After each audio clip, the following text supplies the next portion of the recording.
Okay, sorry for the crappy intro. Okay, so what's up? I am Ghostface3000100, and this is my review of Iron Man 3. So, as you know, Iron Man 3 is one of the most anticipated movies of the year. Of course, it was one of my most anticipated movies of the year. So it's Star Trek Into Darkness, and a couple other movies. Man of Steel, Thor: The Dark World, The World's End, which I really like. I like the director. Scott Pilgrim vs. the World and stuff like that.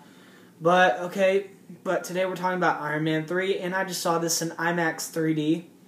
And for something, it was actually really pretty good, and I enjoyed it very much, and it was pretty much what I expected it to be, but not in the sense of, like, story-wise, of, like, I was unexpected, but just, like, how much I liked it is pretty much how I expected to like it. And let's just start out with the plot. It's Iron Man, it's Tony Stark.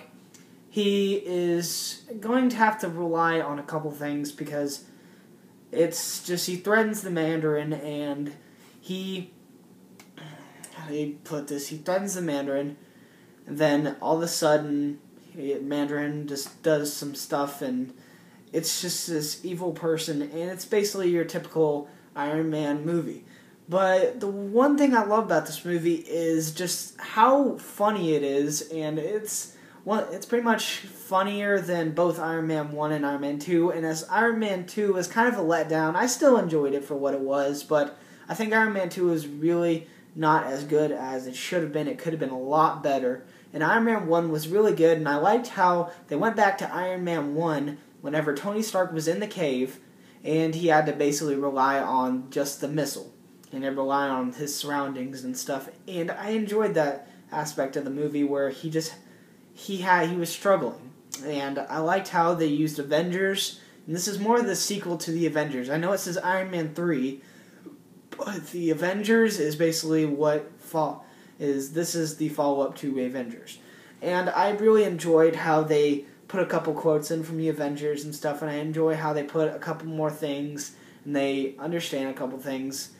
And they kind of go back into how Tony Stark is basically traumatized by the Avengers and by the ending of Avengers. I'm just going to spoil something real quick. If you haven't seen Avengers, which is barely anybody now because it's been on DVD for a while, and the box office was pretty well for that movie. It is one of the most grossing films of all time, so... And back to the end, whenever Tony Stark had to basically get the missile up into the sky, he fell to his death and stuff, and all that happened. He's kind of haunted by that, and how he couldn't contact Pepper, and it was kind of a sad stuff for him. But then he got back, and everything's good.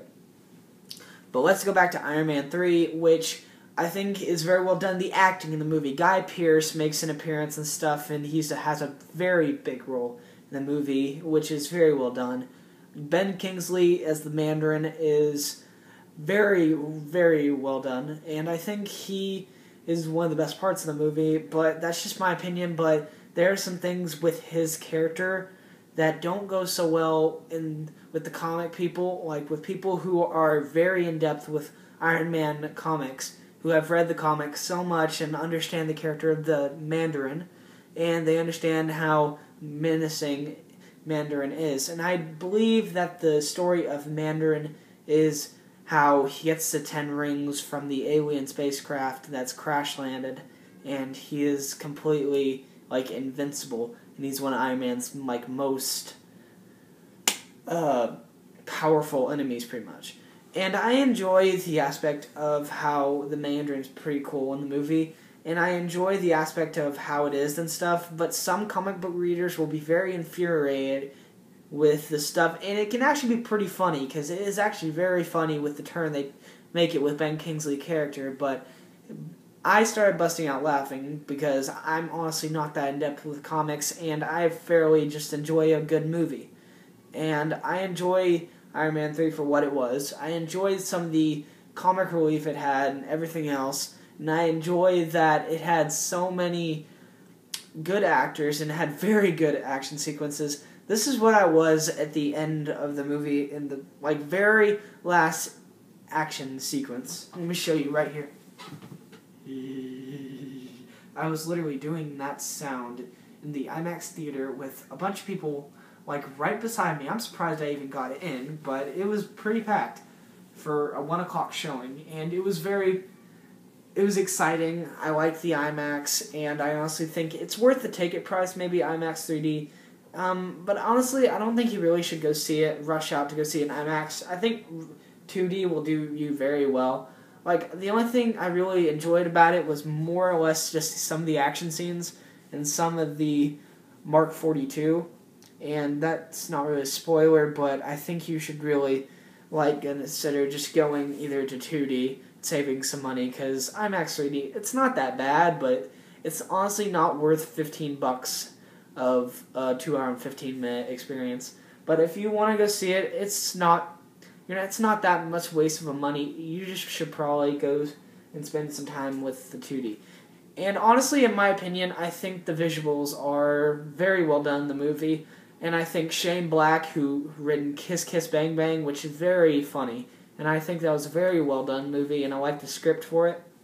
And he wrote this movie, and it was very funny, and you can tell it's a Shane Black.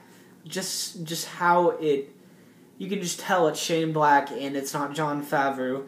And honestly, I like Jon Favreau's character in the movie.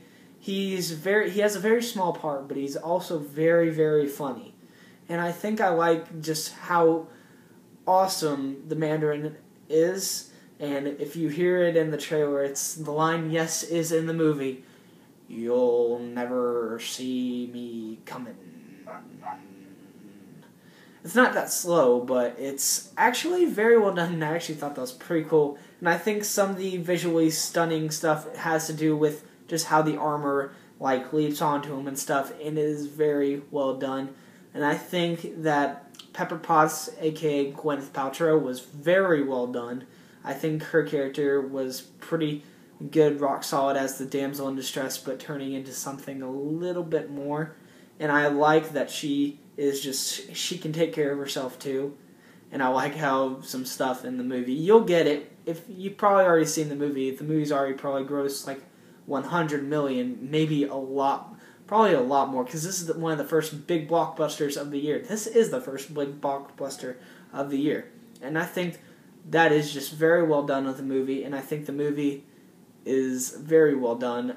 But for a couple twists that I didn't expect, but I knew going in because certain people, and I watched a lot of videos such as Jeremy Johns. I didn't watch a spoiler video, but I knew what he was talking about.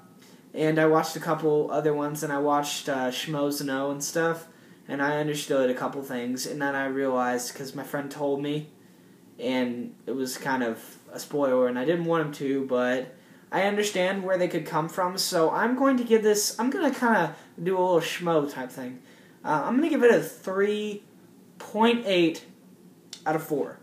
Well, this is my review of Iron Man 3. Check out Iron Man 3. It is completely worth your time. I enjoyed it so much. I haven't had this much fun since Avengers. And it's not as good as Avengers, but it's still very good. The last 40 minutes of the movie is definitely worth admission price. The whole entire movie is worth admission price.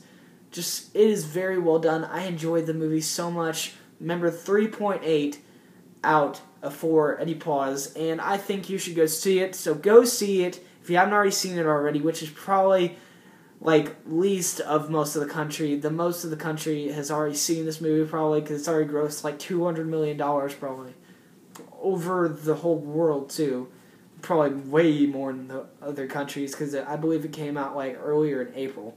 But honestly, go see it. I'm Ghostface3000100. And this is my review of Iron Man 3, and have a nice day.